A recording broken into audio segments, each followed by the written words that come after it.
Okay, for this fifth and final part of the course, we look at the relationships that are required to deliver the strategy that you've put in place with the values you've chosen to live with and the purpose that you've chosen for your team. The tool that I'm going to use for this is it's a simple relationship map, and you have attached as a resource is a blank relationship map. The intention here is to map your perceptions of the relationships in your team right now, and then with your team to set an ambition for the evolution of those relationships. The theory and practice here is that with the most highly developed relationships and the highest quality relationships, the probability of you delivering your objectives for people, profit, and planet are significantly increased.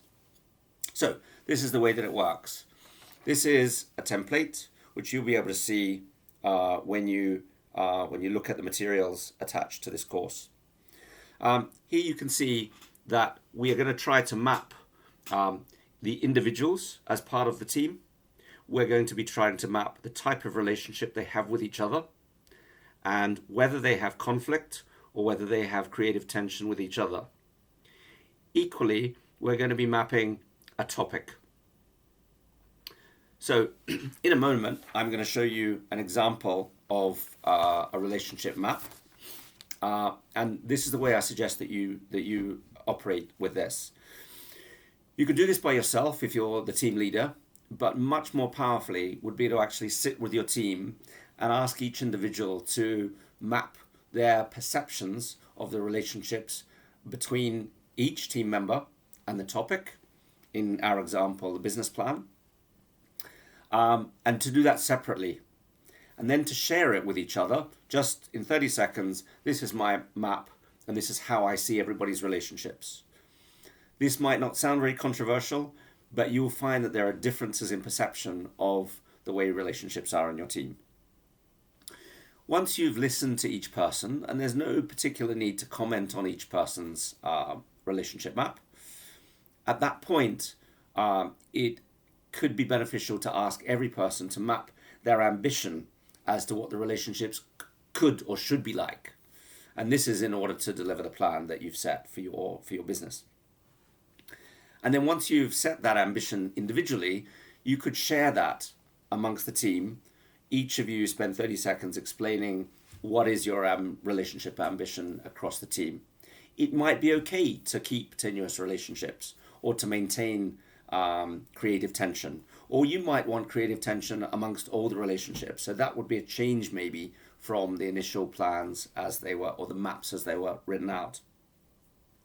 Once each person then has explained their ambitious relationship map, the last part of the task is as a group to actually, maybe on a flip chart, maybe on a Jamboard or whatever you might be using on video conferencing, to collectively create a relationship ambition map.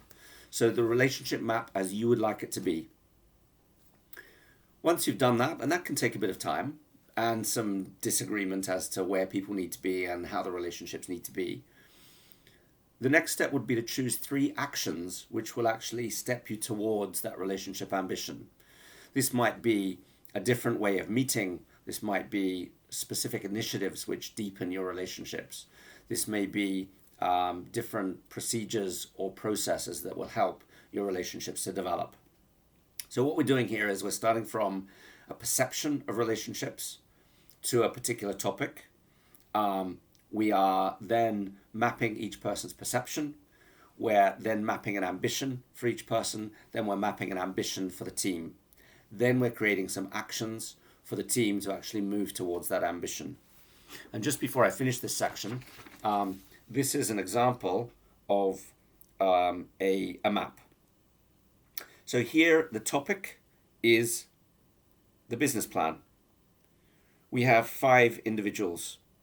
So we have OP, we have AM, we have ZL, we have JK, and we have NM. These are all people, and they have, in this case, a normal relationship with creative tension. This person NM and ZL have a strong relationship with each other with no conflict or creative tension. The AM has a tenuous relationship with the business plan and a tenuous relationship with JK. And you might notice that this person is also on the outside of the circle. So that location could indicate that the relationship is either new or that relationship is more distant than some of the others. And you'll notice that JK and NM have a very close relationship with the business plan. They are physically closer. JK has a strong relationship with the business plan and no conflict. NM has a normal relationship with the business plan and some creative tension. So here you can see that there are a range of different relationship types, a range of different conflict. Some have creative tension, some have conflict, and some have no conflict at all or creative tension. So this is a simple map. Obviously, it becomes more complex when you have some more people, but it is possible to draw that map. The most important part of this is the conversations that you have about the relationships and the 3 or 5 actions that you take to walk towards the relationship ambition. So this is the end of the course. And what we've done in this course is to bring together the purpose of your business, the values that you have as a team, the plan that you have as a team, and ultimately the relationships that you have amongst that team. I hope that it's been very useful for you to go through this toolkit course. I look forward to perhaps hearing back from you on how this impacts the teams that you have. And I wish you all the best with the course.